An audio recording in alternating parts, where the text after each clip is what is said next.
In his recent interview with Todd Kenrick about spells and rules after the Cleric and Revised Species Unearthed Arcana was published, Jeremy Crawford said the following in regard to spells. And so as I mentioned earlier on today, if something hasn't seen much use, again, that's a candidate for replacement or enhancement. Definitely. And so in this case, we are enhancing resistance. Enhance. Yeah, we're enhancing it. If something hasn't seen much use, that's a candidate for replacement or enhancement. Music to my ears. In the context of the interview, he was referring to the updated version of the resistance spell, which has been severely underutilized for a number of reasons, including the fact that it required a full action to cast, and that it also required concentration. Maybe you can see where I'm heading with this. This got me thinking about what currently underused spells would benefit from some updating in One D&D, and how I would change them, and there is one spell in particular that I am dying to see reworked. The spell that I will be focusing on this video will be everyone's favorite, True Strike. But before we can explore how I would change it, I think it's important to evaluate the recent spell changes made to resistance, and the logic behind these changes, and what they are hoping to accomplish as a result. The new version of the resistance spell has actually received some significant changes. It is still an Abjuration School cantrip, though now on the Divine and Primal spell lists. Its casting time is now a reaction, which can be taken in response to you or an ally within 10 feet of yourself failing a saving throw. It only requires verbal and somatic components, it works instantly, and as it only works on a failed saving throw, there's never any concern anymore about wasting it on one that you may have already succeeded on. This is in pretty stark contrast to its previous iteration, which required a full action to cast, also had a material component, required you to physically touch the target, required concentration, and there was always still the mystery of whether you used it on a saving throw that you may have already succeeded on. I think that they've actually struck a brilliant balance here. It should be understood that designing cantrips in particular is very much walking a tightrope. Due to their infinite repeatability, it can be incredibly easy to make something that could be considered too good and ends up being abused, which can detract from the experience of the game overall. But I don't think that that's the case here. The spell is a reaction, so you only get one per round, and requires consideration if this is what you want to spend your one and only reaction on. It does still have a fairly tight range constraint at 10 feet, which prevents it from feeling like it just is always saving against everything all the time. And knowing that it will only be used on a failed saving throw is a nice touch, as now it won't be wasted in that sense. I feel that they've done an excellent job at incentivizing a player to want to take this spell without making it feel like if they don't, they're making a huge mistake. In some ways, it reminds me of the new Bardic Inspiration, which also now functions on a reaction. I have been critical of this in past videos, but that was largely due to the flavor of what Bardic Inspiration is supposed to be, and the competitive slot that the reaction is for Bard subclasses. As the resistance spell carries none of that flavor, and actually makes a lot more sense to function this way, I honestly like it a lot. Jeremy Crawford elaborated on the reason for the change to the spell, which gave us some really good insight into their thought process. We view the pages in the player's handbook as very valuable for the game. I mean, it's the rule book for the game, and we want to make sure that the things that are there are actually being used and enjoyed by people. Essentially, resistance was extremely underused, and they also considered the player's handbook to be very important and valuable to them and players alike, as it's sort of viewed as the rules of the game. So to have a spell included in that book that isn't being used felt like a bit of a missed opportunity. For clarity, it's not that everything in the book has to be the best or a must-have, but they should, at the very least, be considerations. With all that context in mind, I really wanted to take a look at True Strike.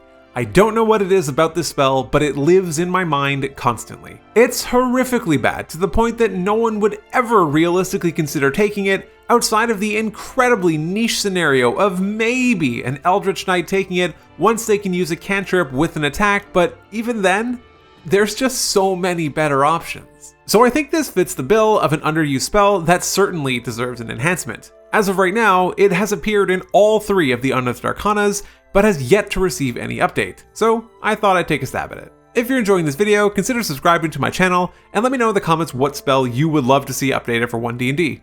Thanks. To be clear, I am nearly 100% positive that I will not have been the first person to come up with the suggestions that I present in this video. I did my best to come up with an alternative to the spell that still maintains the vision or the intent that it had, but that might actually be worth considering. Again, I'm not saying that they will go on everyone's list, but they shouldn't be immediately dismissed either. In case you've somehow forgotten the wording of True Strike, it is as follows. It's a divination school cantrip available to bards, sorcerers, warlocks, and wizards. Its casting time is 1 action, it has a 30-foot range, requires only somatic components, and requires concentration. The exact wording is, you extend your hand and point a finger at a target in range. Your magic grants you a brief insight into the target's defenses.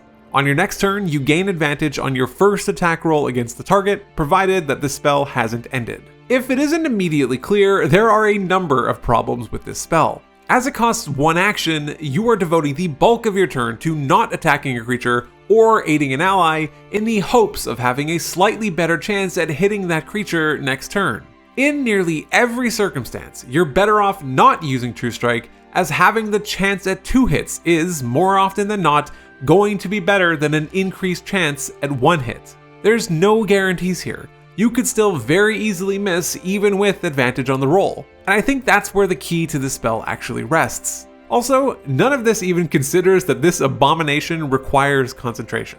I'd initially considered making it a bonus action, but that would immediately push the spell into the too good territory that we discussed earlier. At that point, there's almost no reason you wouldn't use it every turn. I also thought about removing concentration, which sure does make it a little bit better, but you're still giving up the bulk of your turn to largely accomplish nothing.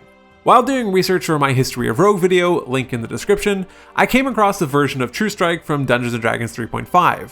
I won't go into the nuance or detail here, but what it boils down to is that this version of the spell essentially gave you a massive bonus to hit, and it removed the roll for missing a concealed creature, making it a nearly sure thing that your next attack would be a success.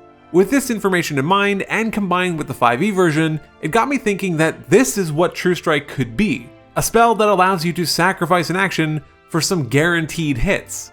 My version of the spell reads as follows. You point a finger at a target in range. Your magic grants you a brief insight into the target's defenses. On your next turn, if your attack rolls miss the target, you can turn any miss into a hit. Now, the way that I have worded it leaves a lot open to interpretation, and that was intentional, as it leaves a number of alternatives available for discussion.